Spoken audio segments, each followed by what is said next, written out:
এর বেলায় অধিক তাপমাত্রায় বের হওয়া থেকে বিরত থাকুন, অস্বাস্থ্যকর এবং বাইরের খাবার গ্রহণ থেকে বিরত থাকুন। জলবায়ু পরিবর্তনে ঋতু বৈচিত্র্যে ভয়াবহ ছন্দপতন ঝুঁকিতে বাংলাদেশ।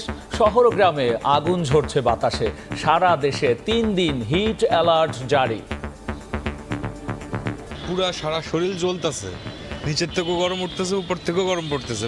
অস্বস্তিকর, বাসায় থাকা যায় না, প্রচন্ড গরম, সহ্য করতে পারছি না। এসে মাথায় পানি দিচ্ছি। গরম তো বহুত, এর লগে ছোট ভাই ব্রাদার নিয়ে এলাকাতে আর কি ঢুকাইতাছি। গরমের কারণে আপনার রাস্তার যে পিচ এটা গলে যাচ্ছে। 2024 সাল উত্তপ্ত বছর হতে যাচ্ছে।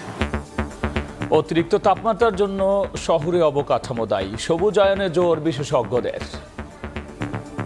বিশ্বে গড় তাপমাত্রা 1.5 ডিগ্রির মতো বেড়েছে। পৃথিবীর প্রত্যেকটা দেশকে বিরূপ প্রতিক্রিয়া মোকাবেলা করা কি করে যাবে, দ্বিতীয়টা হচ্ছে গ্রিনহাউস গ্যাস কমানো। দেখছিলেন প্রধান শিরোনাম। দুপুরের সময় সঙ্গে আছে আমি গোলাম রাব্বি। এবার অন্যান্য শীর্ষ সংবাদ। বিএনপির বিরুদ্ধে কোনো মামলাই রাজনৈতিক নয়, অগ্নি সন্ত্রাসের। 60 লাখ গ্রেফতারের দাবি মিথ্যা কান্না ছাড়া কিছুই নয়, কৃষক লীগের প্রতিষ্ঠা বার্ষিকীতে প্রধানমন্ত্রী। সিন্ডিকেট চক্রের খপ্পরে ভোজ্য তেল, আগের কেনা সয়াবিন তেল বিক্রি হচ্ছে নতুন বাড়তি দরে। বাজারে আলু ও পেঁয়াজের ঝাঁজ, মরার উপর খাড়ার ঘা ভোক্তার।